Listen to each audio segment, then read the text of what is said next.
Hello everyone, my name is Monica Kapoor. This is the first time I'm shooting a video. I, uh, I felt an urge, a very deep desire to shoot a video today. So I did. I've had this desire before and ignored it out of fear. And actually that's the topic of what I'd like to speak about today. I'm writing a book. I'm a published author of a book called Taste of Heaven, An Awakening to Divine Love. And I'll tell you a little bit about my first book. I had many beautiful spiritual experiences, actually, to put into words and it doesn't do justice, really. I tried my best in my book, and I hope that people can experience what I experienced through my words. What I saw, what I witnessed, what I perceived was the divinity, the divine presence in my husband. It was just on a, ordinary morning, what I thought to be an ordinary morning, which turned out to be extraordinary. And it was a day of special worship of Lord Shiva. It was Shivratri. I'm Hindu. My background's Hindu. And I felt the presence of Lord Shiva in my husband, and it changed my life.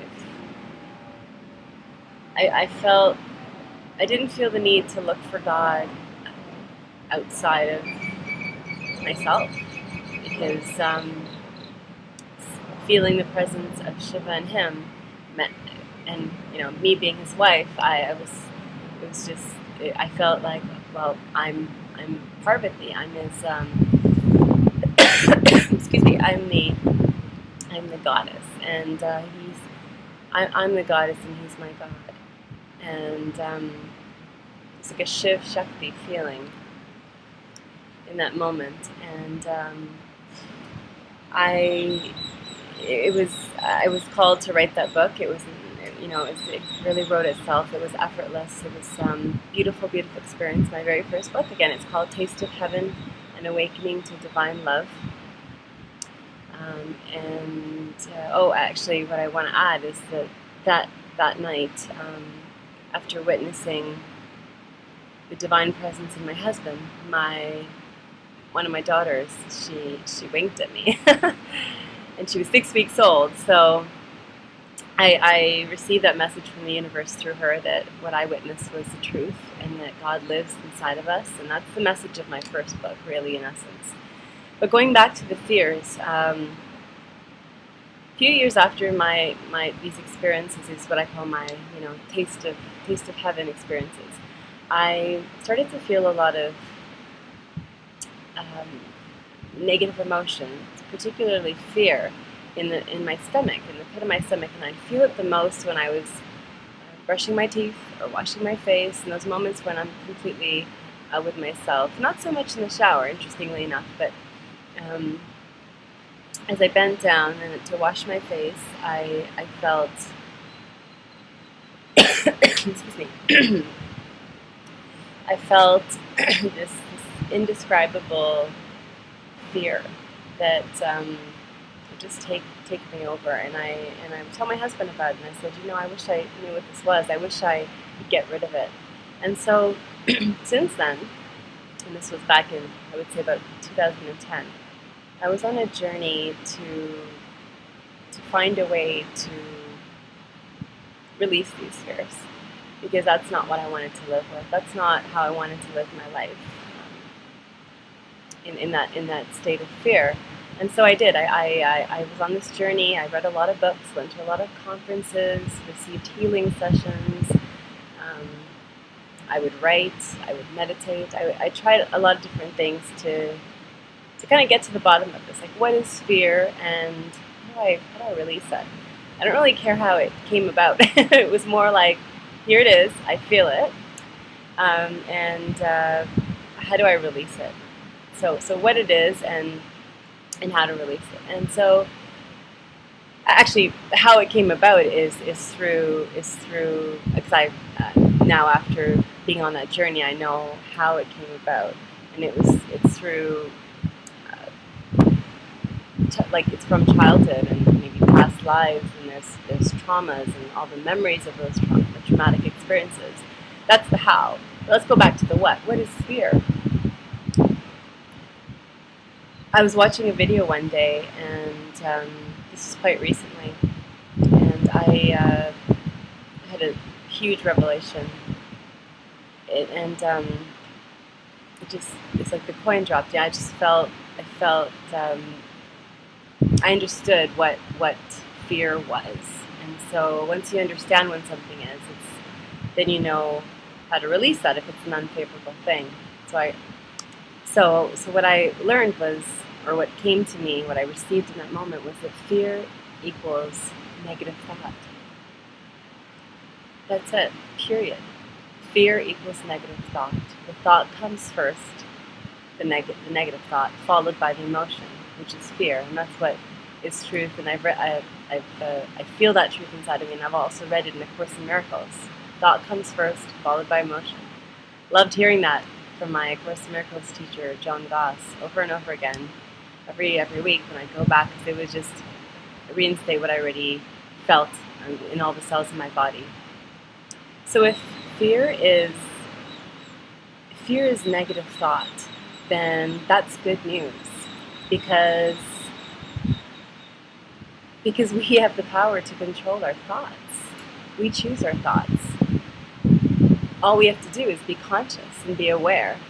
So in my second book, I came up with a 3-step process of how to do that, and how to go from fear to love, what to do. And the first step, it starts with becoming aware, just sitting in silence and listening, tapping into our thoughts. Like, what's going on up there? What is the mental what is the mental chatter? What is the mind chatter? And that's the first step, and then followed by step 2 and step 3. Well, change that thought. Once we find a negative thought, we can always change it, and almost as we change it, we're neutralizing it. And in A Course in Miracles, it says there's no such thing. Everything is neutral. We've given things meaning, good, bad, and so, but there are no neutral thoughts. But so when we discover, find a thought that's negative, if we change that thought and add a positive thought right after it, we've actually neutralized the effect. But what happens is then, because since our natural state is love, in the neutrality of things, we find that place. We go from fear to love. We come back home. We return to love, and we can use this process, as many times as we like in a day, and it's so exciting, because now I've done this many times throughout the day, regardless of what I'm doing, and just kind of tap in, listen in to my thoughts, and just change them one by one. And belief is a thought we keep thinking. Belief is just a thought we keep thinking, and we can create new beliefs by thinking new thoughts. So again, it's one is becoming aware, being in a silent place, stillness, silence is helpful, and just listening in to see if there's any thoughts.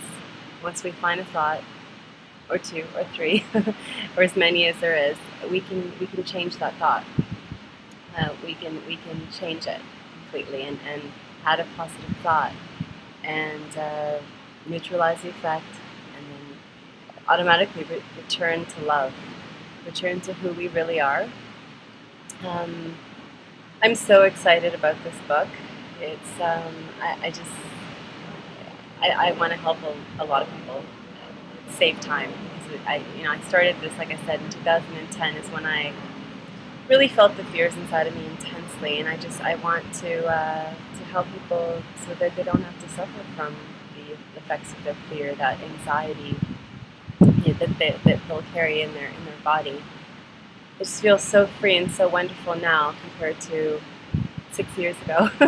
And so look out for my second book. It's called From Fear to Love. And thank you so much for your time and listening. And I feel so wonderful. I'm seeing Esther Hicks actually. I'm in Cancun, Mexico. I'm here for a week-long workshop, and been so blessed to be here. And I'm so very happy that I did decide to take a video and post this. So I hope you enjoy this video, and if you want to reach out to me, my website is www.monicakapoor.com. It's my name, MONICAKAPUR. Again, it's www.monicakapoor.com. I hope you have a wonderful day, and I hope to see